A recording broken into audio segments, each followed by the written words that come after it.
When a teacher mocks a black girl in front of the entire class, no one expected her response would silence the room and expose the ugly truth of racism. The bell rang sharply, signaling the start of the first period at Greenville High. The students shuffled into their seats, still groggy from the early morning, their voices a hum of casual chatter. Among them was 15-year-old Alana Johnson, a quiet, studious girl who sat near the middle of the room, hoping to blend in as she always did. Her dark braids framed a face marked by a quiet resilience. A resilience shaped by a lifetime of navigating the subtle and not-so-subtle realities of being one of the few black students in the school. Today's class was history, taught by Mr. Reardon, a middle-aged man with a commanding voice and a reputation for being brutally honest. Some admired his no-nonsense teaching style, but others saw the cracks in his approach.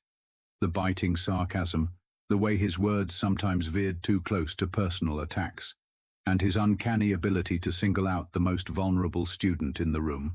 "All right, everyone," Mr. Reardon said, clapping his hands for attention. "Let's see who's actually been paying attention to the Civil War unit."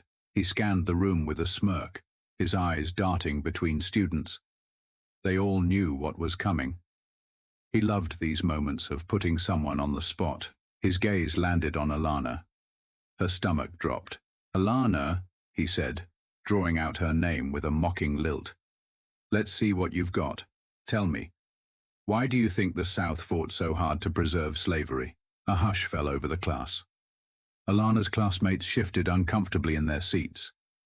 It wasn't the question itself that bothered them. It was the way he asked it. The emphasis he placed on "you" carried an unspoken accusation, a challenge. Alana took a breath, her heart racing.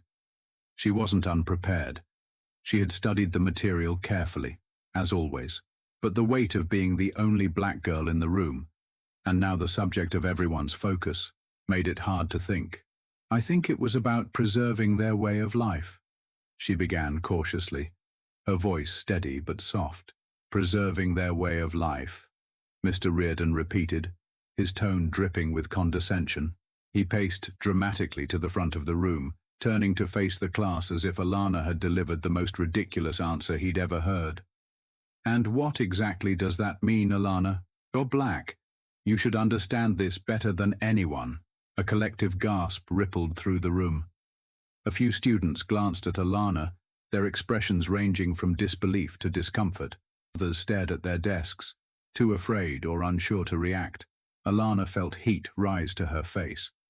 The humiliation hit her like a wave, the sting of his words sinking in. She wanted to disappear, to shrink into her seat and avoid the eyes of her peers. But instead, something inside her stirred, an ember of anger and defiance that refused to be extinguished. Mr. Reardon pressed on, oblivious to, or perhaps relishing, the tension in the room. "Come on, Alana. Surely you can give us a more insightful answer than that. Or is this topic too uncomfortable for you to handle?" The class was silent. All eyes were on Alana now, waiting to see how she would respond. Her mind raced. She could stay silent, let him have his moment of superiority, and move on with the lesson. But the thought of letting his words go unchecked, of allowing herself to be humiliated without standing up, made her grip her pencil tightly. She straightened in her chair, lifting her chin slightly. For the first time, her voice rose above the tension in the room. "Maybe it's uncomfortable," she said, meeting Mr. Reardon's gaze with steady determination, "because you're asking me to explain a system that was built to oppress people like me. Maybe it's uncomfortable because you're more interested in mocking me than actually teaching this class." The air in the room grew thick. Mr. Reardon's smirk faltered, replaced by a flicker of something else. Disbelief. Annoyance. Or maybe even fear. The students sat frozen, their eyes darting between Alana and the teacher. Before Mr. Reardon could recover, Alana continued, her voice steady and clear. "You think that because I'm black, I should have all the answers about slavery. But maybe you should ask yourself why you think it's okay to single me out because of my skin color." The classroom was dead silent now. Even the hum of the fluorescent light seemed to fade as Alana's words hung in the air. For the first time, Mr. Reardon didn't have a quick comeback. His lips parted slightly as if to respond, but no words came. Alana felt her heart pounding, but she didn't look away. She held her ground, refusing to shrink back into the shadows. Finally, Mr. Reardon cleared his throat, straightened his tie, and turned back to the board. "Let's move on," he muttered, his voice tight. But the class wasn't moving on, not in their minds at least. Alana's response had shifted something. The students saw their teacher in a new light, his authority tarnished by his inability to justify his actions. As the lesson resumed, Alana sat back in her chair. Her hands were trembling, but she felt a surge of pride swelling in her chest. She had spoken her truth, and for the first time, the weight of the room didn't feel like a burden. It felt like power. The bell rang, signaling the end of the class, but the air in the room was still heavy with tension. As the students packed up their books and filed out, some avoided looking at Alana altogether, while others cast her curious glances. Whispers rippled through the hallway as the story of what had happened began to spread. Alana walked toward her next class, her heart still pounding from the confrontation. She couldn't shake the mix of emotions swirling inside her. Pride for standing up for herself, anger at being singled out, and a gnawing worry about what would happen next. Would Mr. Reardon retaliate? Would the other teachers find out? By lunch it seemed everyone had heard. As Alana entered the cafeteria, she felt dozens of eyes on her. She kept her head high, clutching her lunch tray as she made her way to her usual table in the corner. Her friends, Layla and Jasmine, were already there, their faces lit with excitement. "Alana!" Layla leaned forward, her voice a loud whisper. "Did you really say that to Reardon? Everyone's talking about it." Jasmine shook her head, a grin spreading across her face. "Girl, you're a legend. He deserved it. The way he talks to people, it's about time someone put him in his place." Alana gave a small smile as she sat down, though her hands still trembled slightly. "I don't know if I'm a legend," she said quietly. "I couldn't sit there and let him talk to me like that." "Good," Jasmine said, her voice firm. "He's been pulling this for years, always making those snide comments, always acting like he's above everyone. But you shut him down." Layla nodded. "Do you think he's going to try to get back at you?" Alana hesitated. "I don't know. But even if he does, I'm not going to apologize for what I said. Someone had to say it." Their conversation was interrupted by the sudden arrival of a classmate, James, who slid into the seat across from Alana. He was one of the more outspoken students in school, known for his confidence and sharp tongue. "Alana," he said, grinning. "That was epic. The way you called Reardon out. I wish I had that kind of nerve." Alana raised an eyebrow. "Thanks, I guess." "No, seriously," James continued, his tone more earnest. "You said what we've all been thinking. He's always crossing the line, but no one ever says anything. You made him look like a fool today."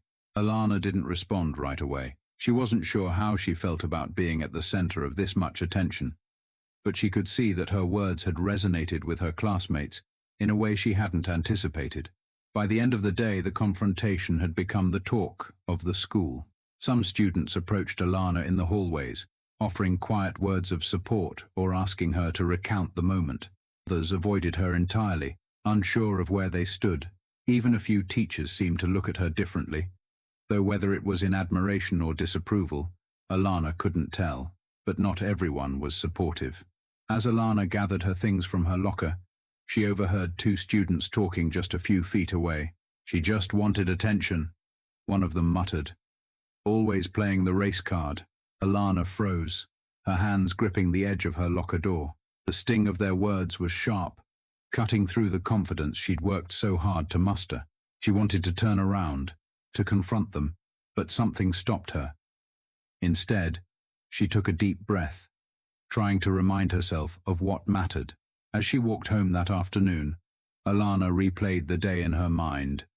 For every voice of support, there was another that dismissed her actions or accused her of making a scene. It was exhausting, but she couldn't let it break her resolve. Later that evening, as she sat at the kitchen table doing her homework, her mother walked in. "Hey, sweetheart," she said. placing a hand on Alana's shoulder. "How was school today?" Alana hesitated for a moment before deciding to tell her mother everything. She recounted the lesson, Mr. Reardon's comments, and her decision to speak up. As she spoke, her mother's expression shifted from concern to pride. "You did the right thing," her mother said firmly. "Standing up for yourself is never easy, especially when it comes to something as serious as racism. But you were brave, and I'm proud of you." Alana felt a lump form in her throat. "What if he tries to get me in trouble?" she asked quietly. "Then we'll deal with it," her mother said. "You don't have to face this alone, and if the school doesn't take it seriously, I will. No one has the right to treat you like that, not even a teacher." Hearing her mother's words gave Alana a sense of comfort she hadn't realized she needed. For the first time all day, she allowed herself to relax, knowing she had her family's support. That night, as she lay in bed, Alana thought about the courage it had taken to speak up, and the responsibility she now felt to keep standing her ground. She didn't know what the next day would bring, but she knew one thing for sure: she wouldn't let herself be silenced. The next morning, Alana arrived at school bracing for whatever might come. As she walked through the hallways, she could feel the stares again, some filled with admiration, others laced with judgment. The air buzzed with a strange energy, and it wasn't long before she learned why. "Did you hear?" Jasmine said as she caught up with Alana near her locker.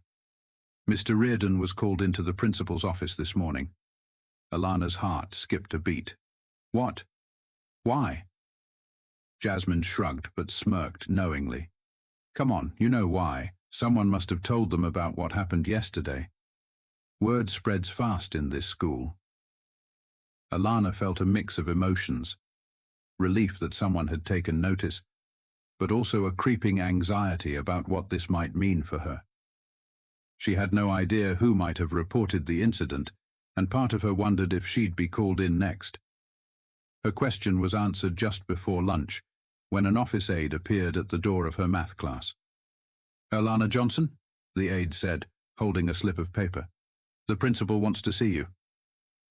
The room fell silent as Alana gathered her things, her classmates exchanging whispers and curious glances. She walked to the office with her stomach in knots, replaying every moment of yesterday's confrontation in her mind. When she arrived, Principal Howard, a tall woman with a calm, authoritative presence, gestured for her to come in and have a seat. Mr. Reardon was already there, his arms crossed and his face set in a scowl. "Alana," Principal Howard began, her voice even, "I've been made aware of an incident in Mr. Reardon's class yesterday. I'd like to hear your side of the story." Alana hesitated, glancing at Mr. Reardon, whose expression didn't soften. She took a deep breath and began recounting the events of the lesson. The question he asked, the way he singled her out, and the comment about her race. She left nothing out, even as she felt her voice waver slightly under the weight of the memory.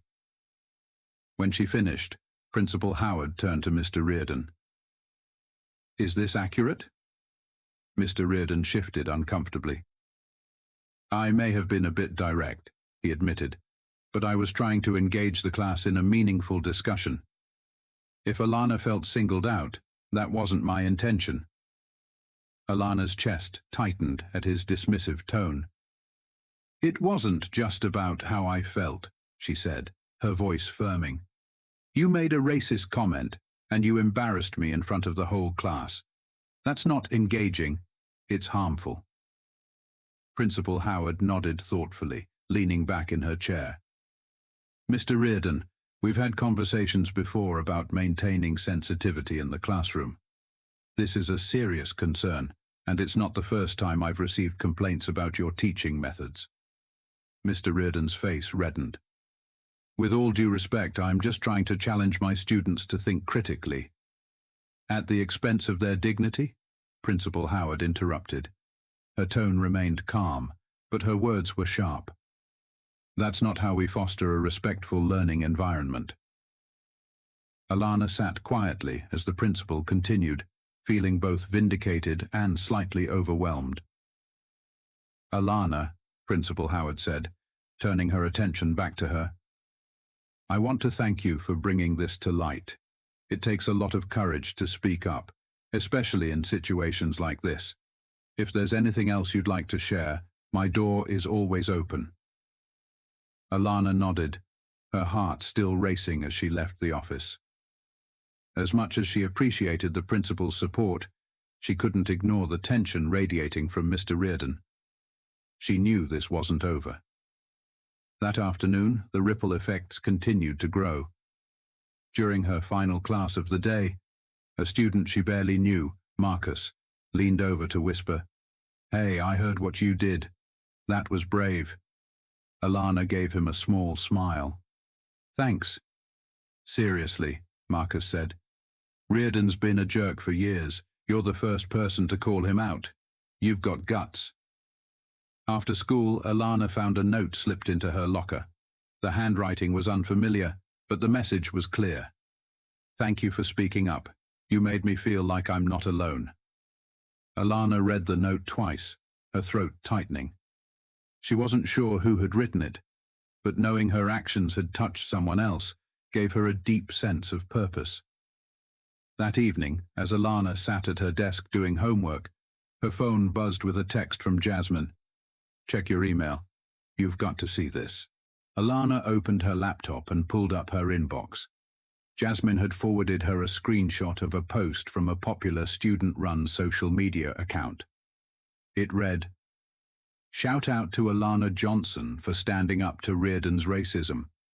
This school needs more people like her." The post already had dozens of likes and comments, most of them positive, though a few hinted at backlash. Finally, someone called him out. Reardon's been a problem for years. About time someone said something. Not everything is about race. People are too sensitive these days. Alana closed her laptop with a sigh. The outpouring of support was encouraging, but the negative comments stung.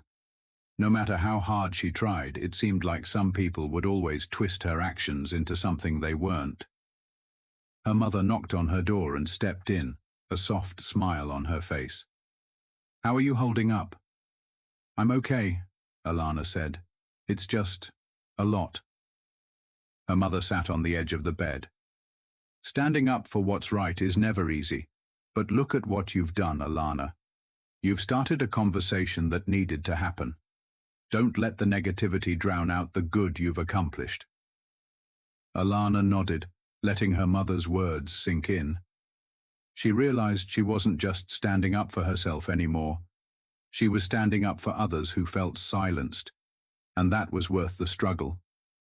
Over the next few days, Alana's life changed in ways she never could have imagined. Her confrontation with Mr. Reardon had ignited a spark that couldn't be extinguished. It was no longer just a classroom moment. It had become a catalyst for something bigger. During lunch, students she barely knew stopped by her table to voice their support. Some shared their own stories of feeling silenced or dismissed, while others admitted they wished they'd had the courage to speak up in the past. But not everyone was supportive. A small but vocal group of students, and even some parents, argued that Alana had overreacted. They claimed she had taken Mr. Reardon's comments out of context, or worse, accused her of trying to cause trouble. One morning, as Alana walked to her first class, she noticed a group of students whispering by the lockers. One of them sneered as she passed. "Guess we can't say anything without someone pulling the race card," he said loudly, making sure Alana could hear. She paused for a moment, her heart pounding, but decided not to engage. She had learned over the past few days that not every battle was worth fighting. Meanwhile, Principal Howard had taken decisive action. She held a staff meeting to discuss the incident, emphasizing the importance of sensitivity and respect in the classroom. Mr. Reardon was placed on administrative leave pending an investigation, a decision that sent shockwaves through the school.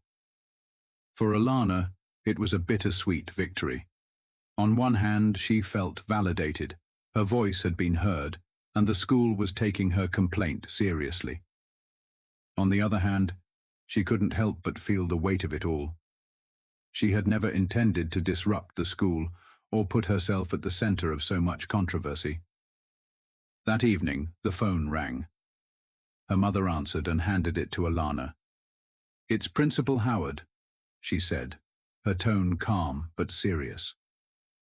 Alana hesitated, then took the phone. "Hello? Alana, this is Principal Howard. I wanted to update you on the situation with Mr. Reardon. He'll be out for the rest of the semester while we complete our review. In the meantime, we're bringing in a substitute teacher for your class." "Okay," Alana said quietly. "I also wanted to let you know that we're organizing a school-wide assembly next week," Principal Howard continued. "It will focus on diversity, inclusion, and the importance of respectful dialogue. I think it's a good opportunity to address some of the underlying issues we've seen at our school." Alana felt a mix of emotions. She appreciated the effort, but the idea of standing in front of the entire school to relive the incident made her stomach churn. "What do you need from me?" she asked. "Well," Principal Howard said, "I was hoping you might share your experience. It doesn't have to be a speech, just a few words about why you spoke up and what it meant to you." Alana hesitated. She hated public speaking, and the thought of putting herself out there even more made her nervous. But she also knew the power of her voice. "I'll think about it," she said. The day of the assembly arrived faster than Alana expected. As she stood backstage, her hands trembled slightly, clutching the index cards she had written the night before. The auditorium was packed, every seat filled with students, teachers, and even a few parents. Principal Howard stepped up to the microphone first, delivering an opening speech about the importance of creating an inclusive and supportive school environment. Then she introduced Alana. The applause was polite but subdued as Alana walked to the podium. She took a deep breath and looked out at the sea of faces. "Good morning," she began, her voice shaking slightly. "My name is Alana Johnson, and I'm here today to talk about something that happened in my history class last week. It's not easy to stand up here and relive it, but I think it's important." She paused, steadying herself. "When my teacher singled me out and made a comment about my race, I felt embarrassed and humiliated. But more than that, I felt angry. Angry because this isn't the first time something like this has happened to me, or to people like me." The room was silent, every eye fixed on Alana. "I decided to speak up, not just for myself, but for anyone who's ever felt like their voice didn't matter, and I want you to know, it does matter. We all have a responsibility to call out injustice when we see it, even when it's hard, especially when it's hard." Her voice grew stronger as she continued. "This isn't just about one teacher or one comment. It's about creating a school where everyone feels respected and valued, no matter their race, their background, or who they are. And that's something we all have to work on, together." When she finished, the room erupted into applause. Alana felt a surge of relief and pride as she stepped away from the podium, her cheeks flushed. In the weeks that followed, the school began to change. The assembly sparked important conversations among students and teachers alike. Workshops on diversity and inclusion were implemented, and a student-led group was formed to address issues of racism and bias in the school community. As for Alana, she became an unlikely leader. Students who had once ignored her now sought her out for advice, or simply to thank her for her courage. Even teachers began to see her in a new light, treating her with a newfound respect. And while there were still moments of pushback, whispers in the hallways, the occasional side-eye, Alana knew she had done something meaningful. One afternoon, as she walked home from school, she noticed a younger student trailing behind her. He hesitated, then called out, "Alana?" She turned, smiling gently. "Yeah?" "I just wanted to say, thanks," he said shyly, "for what you did. It made me feel like maybe I can speak up too." Alana felt her chest swell with pride. "You can," she said. And if you ever need someone to back you up, I'm here."